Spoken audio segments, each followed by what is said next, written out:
Attenzione, una comunicazione importante, visto l'orario per mandare i ragazzi a pranzo per tempo. Le premiazioni dei 200 farfalla, 200 stile, 200 misti e di staffetta verranno effettuate alle ore 14:50, quindi nei 10 minuti che stanno tra la fine del riscaldamento del pomeriggio e l'inizio gare del pomeriggio, a vasca completamente libera ci dedicheremo alle 5 premiazioni dei 200 farfalla, 200 stile, 200 misti e le 2 staffette, 4x50 mista femminile, 4x50 stile libero maschile.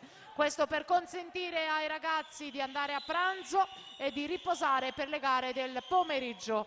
Dunque, ripeto, le premiazioni dei 200 farfalla, 200 stile, 200 misti e delle staffette previste per le 14:50. Naturalmente invitiamo gli atleti medagliati a presentarsi alle 14:50 in zona podio. Grazie. E intanto la prima serie in corso, Giovanni Barison 58-63 davanti a Mattia Santi 58-83, poi Scalini 59-23.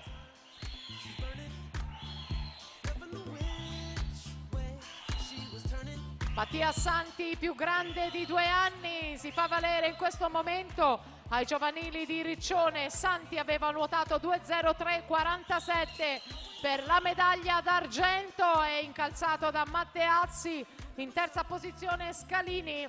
E intanto ricordiamo che il primato della manifestazione è di Andrea Toniato, 2:05:17.